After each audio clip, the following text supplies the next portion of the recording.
શું તમે ક્યારેય વિચાર્યું છે કે લોકો શેર બજારમાંથી પૈસા કેવી રીતે કમાય છે? શેર એટલે શું? કંપનીનો નાનો હિસ્સો ખરીદવાથી આપણને શું મળે? આજે આ બધું એકદમ સરળ ભાષામાં સમજીએ. નમસ્કાર મિત્રો, સ્વાગત છે સ્માર્ટ બિઝનેસ ગુજરાતીમાં. આજે આપણે એકદમ બેઝિક પ્રશ્નથી શરૂઆત કરીશું. શેર માર્કેટ એટલે શું?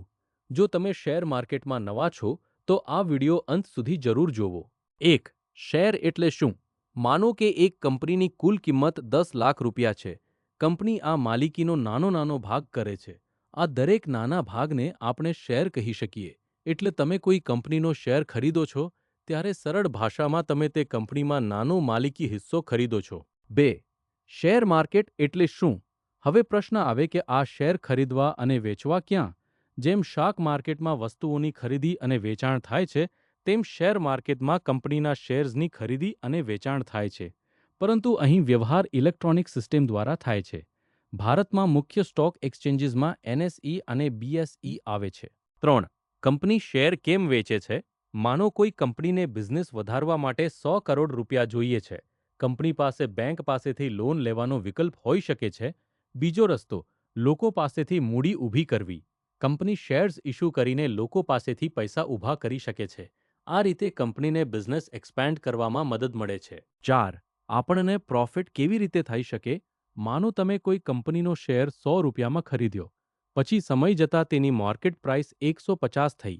જો તમે 150માં વેચો, તો તમારા માટે 50 રૂપિયાનો પ્રાઇસ ડિફરન્સ થાય છે, ચાર્જીસ અને ટેક્સીસ પહેલાં. પરંતુ અહીં એક મહત્વની વાત છે. શેર પ્રાઇસ હંમેશા વધે એવું નથી. 100 રૂપિયાનો શેર 80 પણ થઈ શકે છે. એટલે શેર માર્કેટમાં પ્રોફિટની સાથે રિસ્ક પણ હોય છે. 5. શેર પ્રાઇસ કેમ ઉપર નીચે થાય? આ બહુ મહત્વનો પ્રશ્ન છે. કંપનીના પરિણામો, profit, business growth, economy, interest rates, news અને સૌથી મહત્વનું ડિમાન્ડ અને સપ્લાય, આ બધા શેર પ્રાઇસને અસર કરી શકે છે. જો કોઈ શેર ખરીદવા માંગતા લોકો વધારે હોય અને વેચવા માંગતા લોકો ઓછા હોય, તો પ્રાઇસ ઉપર જઈ શકે છે, અને સેલિંગ પ્રેશર વધારે હોય તો પ્રાઇસ નીચે પણ જઈ શકે છે. 6. બિગિનર માટે સૌથી મહત્વની વાત. જો તમે શેર માર્કેટમાં નવા છો, તો માત્ર કોઈના કહેવા પર શેર ખરીદશો નહીં. પહેલાં સમજજો, કંપની શું કરે છે, કંપની કમાણી કેવી રીતે કરે છે, તેનું ફાઇનાન્શિયલ પરફોર્મન્સ કેવું છે, કંપની પર કેટલું ડેપ્ટ છે, વેલ્યુએશન યોગ્ય છે કે નહીં.